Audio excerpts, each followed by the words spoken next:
My name is Jay Fox. You're currently in Holland's off-licence in Brew. The shop has been here 11 years and we've been craft beer specialists about 6 of those years now. At the time there was very little around. There was maybe like Erdinger was classed as like the premium craft beer. So we decided to have a little look around, see what we could bring in from America. As people started to travel more, as like J1s became more popular, everyone started coming back looking for more beer. And we figured that that was the way to go. So we started bringing in one at a time.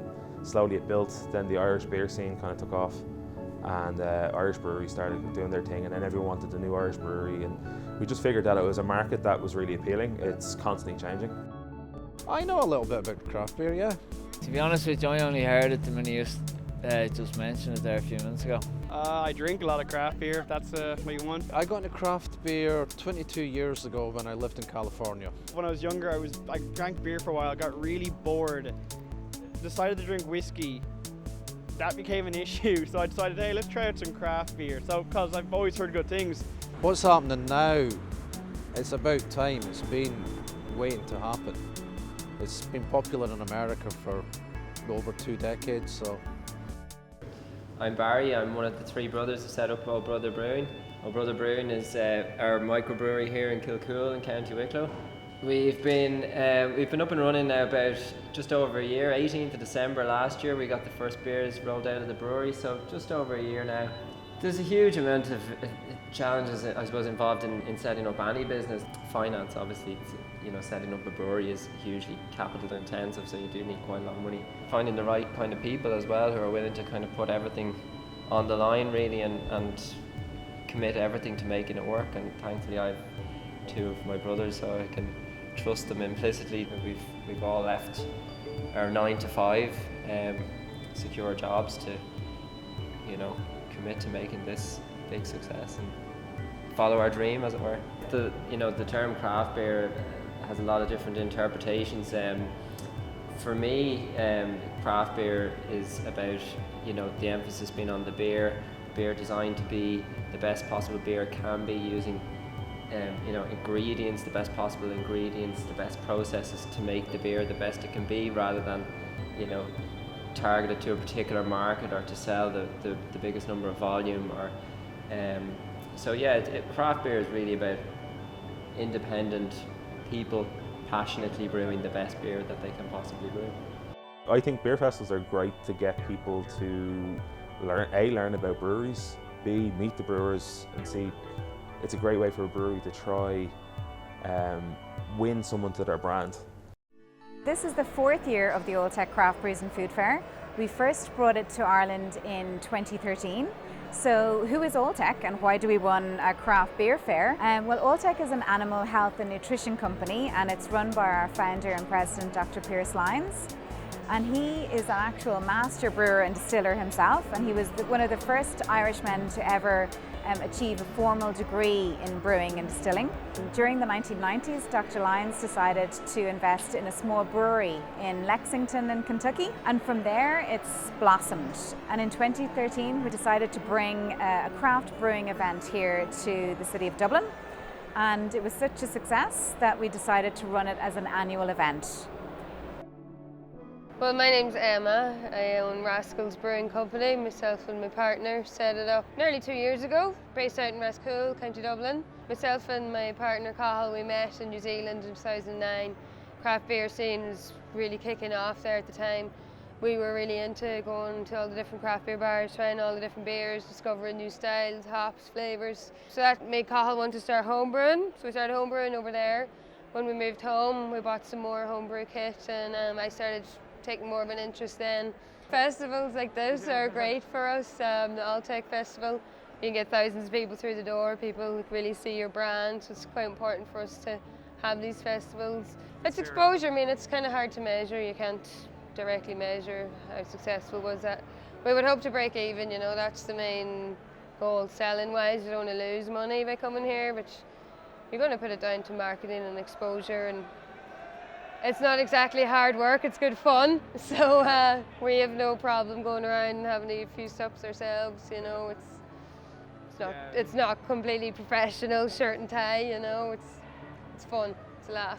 It used to be very much what they class as the hipster. It was always the young 20 to 30 year olds who were like working in IT, had a bit of money to spend because they weren't afraid to spend €3 or €4 on a beer. Now there's no demographic, you couldn't gauge it, it's everybody. We have girls who are like 18, 19 coming in for craft beer, we have guys in their 70s, we have middle-aged women. It's just everyone's really kind of found a beer that they like the flavour of, and they've slowly but surely moved away from their big brand. It's kind of hipstery. It's definitely perceived as kind of hipstery. It's the kind of thing where the guys with the long beards and the multiple piercings and the neck tattoo and the only tattoos on their fingers, sorry. You know, it's kind of that thing. I know it is spreading much wider than that, but yet still think it's kind of seen as a niche hipstery kind of thing. It is hipstery, it's like the Oktoberfest and all that, but I'm a bit of a weekend hippie myself, so I don't mind it. I think hipstery, there's too much choice. They just don't know which one to pick. But then I think the same people, if they decide just to try craft beers, they'll sample different ones. We're seeing a lot of like the craft beer drinkers are typically well travelled, so we're seeing people, you know, they're coming back from travelling in the US, Australia, all over the world really. And you know, for a long time in Ireland we had just a few main brands of beer, and people are arriving back and they're used to having a local brewery and lots of different variety, and you know, people coming back demanding more variety here, and so I think it's a response to that.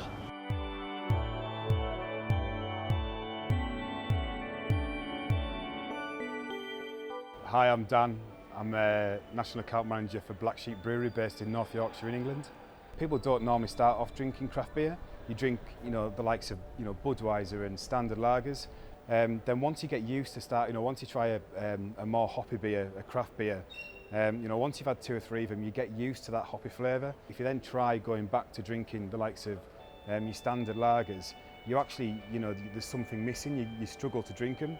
So because of that, people who start drinking craft beer will stick with craft beer just because they're used to that hoppy flavour, and they're used to always getting a real good quality beer with a little bit more to it. If you know, for example, a couple of years ago, if you've got a lager drinker that just drinks standard lagers, if you've got 5 supermarkets on a high street, they'll go into one, pick up the beer they want and walk away. They're not interested in shopping anywhere else.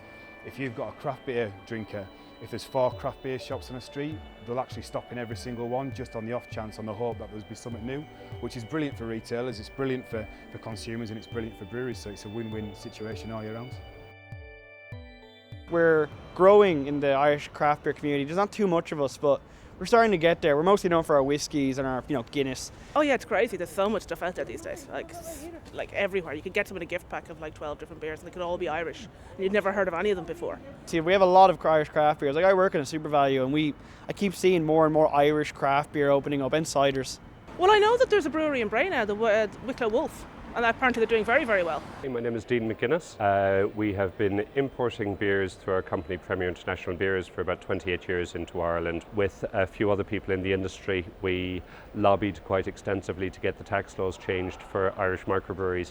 So now we have a system of staggered excise which reduces the tax. When the tax laws changed, a number of people took the plunge and started getting into craft brewing. Ireland has a great tax incentive for microbrewers. This is where they usually get their startup capital from. It's this tax break they all receive, but there's a limit on how much beer can be created. So it's up to the brewer to keep a constant eye, and the customs and excise people check that very, very strictly to make sure they're not exceeding their production limits. That gets them from that microbrewery status to their brewery status. A lot of people love staying local with their beers. There's definitely the thing where, like, if you can buy a beer from your town, it's a great little achievement to have for your neighbourhood. Well, down the road, just like 2 minutes down the road, we have Wicklow Wolf. They have some good beers. I love their amber, American amber, really good beer. I know Wicklow Wolf, yeah. It's made here in Manoy. That's craft beer, is it? Oh, I know what you're talking about. My name is Pierre Rainier. I'm the head brewer at Wicklow Wolf Brewing Company. We are in the tap room at Wicklow Wolf. This is our tasting area where we host tour events. Wicklow Wolf, the idea originated between Quincy and Simon. They're 2 friends. They started talking about this several years ago. The project really started in September of 2014 is when we sold our first keg. So it's only been about a year and a half going. Quincy was a longtime home brewer, and his buddy Simon just kind of always had sampling his beers, and they chit-chatted a lot about the growing craft beer industry, and they had both lived in the US, so they kind of knew a lot of what potentially could happen within the beer culture, which Ireland didn't have a lot of up until about 5 years ago. So they kind of brainstormed for a few years about trying to get the whole project started. They're both Bray, Wicklow kind of natives, so they kind of wanted to keep it close to home. They came up with the name Wicklow Wolf just because the last wolf in Ireland was supposedly killed in the southern Wicklow Mountains. That was the origination of the name, and kind of just them wanting to start it up. And then I moved here about 2 years ago, May 2014, to run the brewing side of the operations. I had experience from working in Colorado in the beer industry there. We brew 3 to 5 times a week, kind of depends on the season and which ones are kind of needed. What you're starting with the beer making process, you're starting really with your hot water and barley. Barley is the most common cereal grain that you're going to use. You can mix in wheat, rye, oats, corn, rice, all those, but barley is by far the most common one used today. We take that, we crush it, we mix it with hot water. We'll take that, we put it into the kettle, we bring it up to a boil. When it gets to the boil, we add hops throughout the process. Some styles of beer use a lot, some use little, it just depends what you're making. You boil the hops for a long time to get bitterness. You boil the hops for a short time to get flavor and aromas. Boil it hour and a half, kind of depends. Then you chill it down, put it into your fermenter, and there is the last of your forming ingredients. Yeast is the last one, which goes in the fermenter. Yeast will, at a temperature of about 18 to 22 degrees for most of your ales, it will produce alcohol, CO2, and a bunch of flavor byproducts. I think the drive for people comes from a bit of a backlash against bland mass market beer that's pushed down people's throats through marketing. We've shown in blind taste tests that people who they say they're a committed drinker of one brand or another, that they can't ultimately taste the difference. I think it really is a kind of a backlash against that, and a turn towards flavour, authenticity. We're seeing it, kind of slow food movement. People are turning back to wanting to know where their beer or their coffee or whatever food comes from, and that it's made in the best possible way possible. And the flavour and the quality of the products obviously reflects the passion that goes into it. What is happening now at the moment is that quality is becoming more and more important. So people who are getting involved in brewing, they have massive passion and so much enthusiasm about brewing their beer. The breweries that do focus on quality will do very well. It's very evident out there that when people drink quality beers, that they start to realise that the choices out there is there for a reason, that the beers that they've been restricted to in the past aren't all that's available, and when they start experimenting, maybe not every single beer that they try is going to be exactly to their taste, but the beers that are to their taste are going to blow their brains and make them realise that there are options out there that they just didn't realise were there at all before.